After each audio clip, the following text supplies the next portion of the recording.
पिंपरी चिंचवडमधील सायली सुर्वे हिने काही दिवसांपूर्वी हिंदू धर्मामध्ये पुन्हा एकदा घरवापसी केलेली होती। या प्रकरणाची प्रचंड चर्चा झाली। नंतर मात्र हे प्रकरण थोडंसं दुर्लक्षित झालं। दरम्यानच्या काळामध्ये अनेक घटना घडून गेलेल्या आहेत। नेमकं काय काय घडलं हे सुद्धा जाणून घेणार आहोत आणि विशेष म्हणजे सायली सुर्वे हिचं अपहरण करण्याचा दोनदा प्रयत्न झाल्याचं सुद्धा सांगण्यात येत आहे। नेमकं काय घडलेलं होतं आपण सगळं काही जाणून घेणार आहोत। माझ्याबरोबर हिंदुत्ववादी कार्यकर्ते मिलिंद एकबोटे सर आहेत। सर, काय सांगाल, नेमकं काय काय घडलं होतं सायली?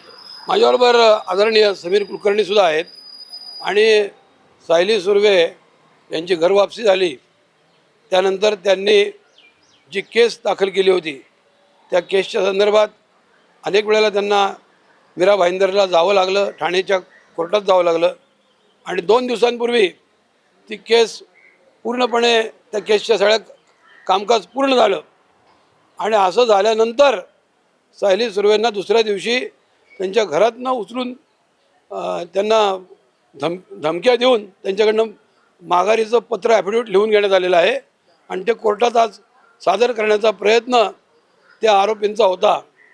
तर आरोपींनी 2 वेळेला सायली सुर्वेंवर दमदाटी करण्याचा त्यांना धमकी देण्याचा, दबाव करण्याचा प्रयत्न केला। पहिल्या प्रकरणामध्ये सायली सुर्वेंनी भोसरीच्या पोलीस स्टेशनमध्ये तक्रारसुद्धा दाखल केलेली होती आणि त्या सगळ्या तक्रारींचा विचार करून पोलिसांनी या कामामध्ये गांभीर्याने लक्ष घालण्याचा आम्हाला शब्द दिला होता। परंतु तरीसुद्धा आज आतिफ तासे हा जो गुन्हेगार आहे, सायलीचा पूर्वाश्रमीचा पती आहे, तो त्या ठिकाणी मोकाट हिंडतोय आणि उजळ मातेने हिंडतोय आणि भ्रष्टाचारी पोलीस त्याच्याकडे दुर्लक्ष करतायत, त्याच्यावर कारवाई करण्याचं टाळतायत, ही वस्तुस्थिती आहे। तिच्या सासूची सुद्धा अनेक प्रकरणं आहेत। तुम्ही सुद्धा मागे या सगळ्यावरती बोललेला होतात। आता तिची सासू नेमकी कुठे? तिची सासू कालपर्यंत तुरुंगात होती। आज तिच्या जामिनाचा विषय कोर्टात येणार होता। आमच्याकडे आत्ता काही अपडेट्स नाहीत, परंतु तिची सासू ही गुन्हेगार आहेच। म्हणजे सासू आणि तिचा मुलगा गुलशन पटेल आणि आतिफ तासे हे अत्यंत गुन्हेगारीमध्ये अगदी अर्क आहेत ते, असं म्हटलं तरी चालेल। यांनी अनेक गरिबांचं शोषण केलेलं आहे, आदिवासींच्या जमिनी बळकावलेल्या आहेत। मनोहर गावातल्या आदिवासींच्या जमिनी त्यांनी बळकावलेल्या आहेत।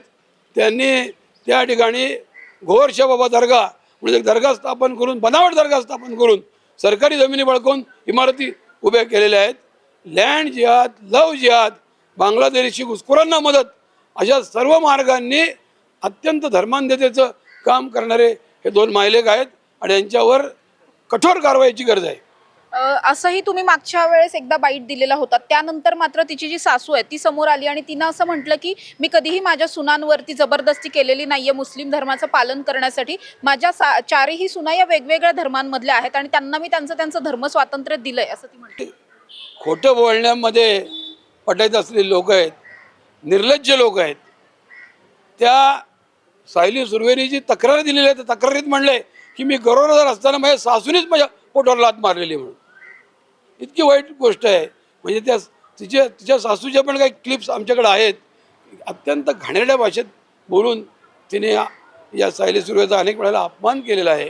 तिला त्या शब्दाशिवाय कुठला शब्द वापरलेला नाही। तिने मारहाण केलेली आहे आणि गुंडगिरी करणारी, पिस्तूलचा धाक दाखवणारी, अत्यंत गुन्हेगारी प्रवृत्तीमध्ये अगदी मुरलेली अशी गुलशन पटेल आणि हे लोक आहेत। या लोकांमुळे समाजाची खूप मोठी हानी होते आहे। माननीय मुख्यमंत्र्यांनी या दोघांना ताबडतोब तुरुंगात टाकलं पाहिजे।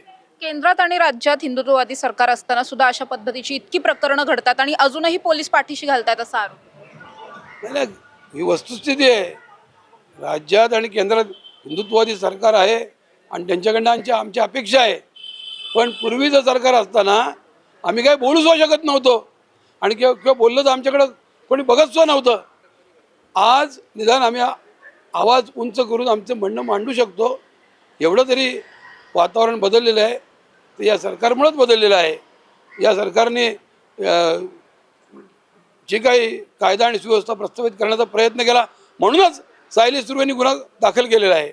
म्हणजे सायली सुर्वेंनी रात्री 2 वाजता काश्मीरा पोलीस स्टेशनमध्ये जाऊन आपली सासू आणि आपला नवरा यांच्याविरुद्ध गुन्हा दाखल केला।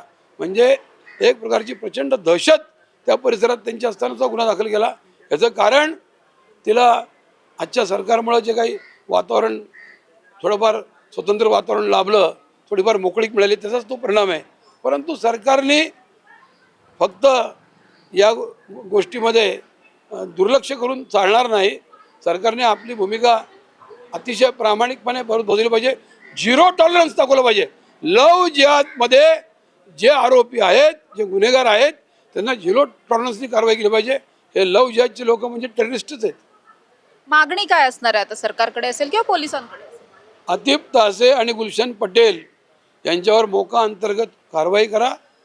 सायली सुर्वे यांच्यावर जो अन्याय आणि अत्याचार झाला आहे त्याची जी केस झालेली आहे त्या केसची पुनर्स्थापना करा.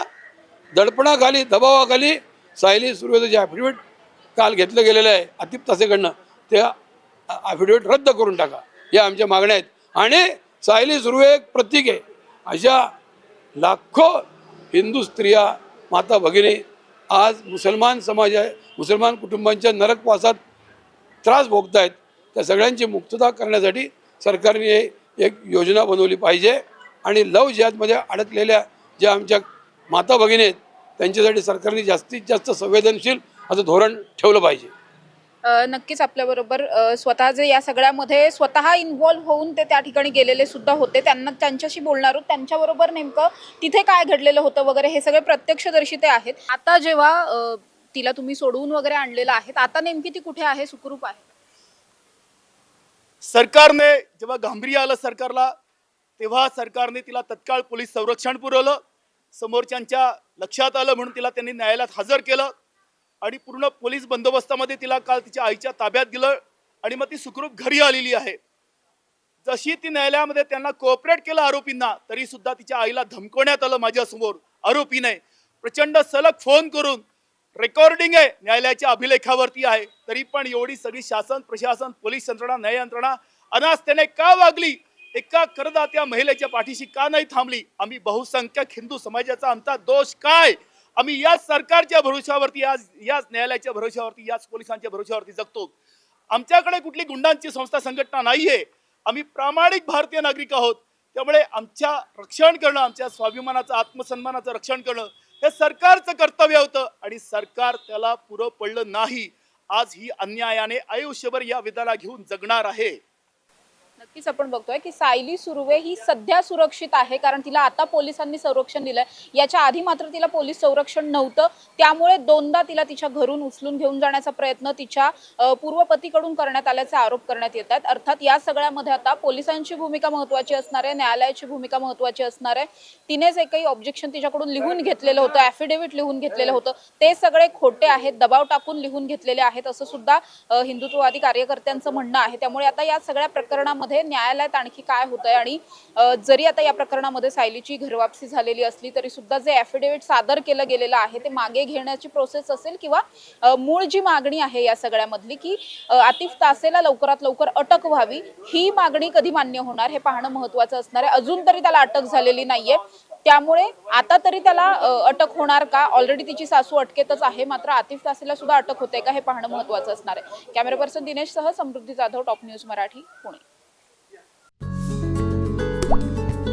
आता जोकासू STP या अत्याधुनिक जॅपनीज तंत्रज्ञानाने सुसज्ज, quick installation, energy efficient, noiseless blowers, low maintenance या आणि अशा वैशिष्ट्यांनी परिपूर्ण जोकासू STP तंत्रज्ञान प्रकल्प उभारणीपासून ते विक्री पश्चात समाधानकारक सेवा देणारी, भारताबरोबरच परदेशात देखील प्रकल्पांची यशस्वी उभारणी करणारी company Deccan water treatment private limited.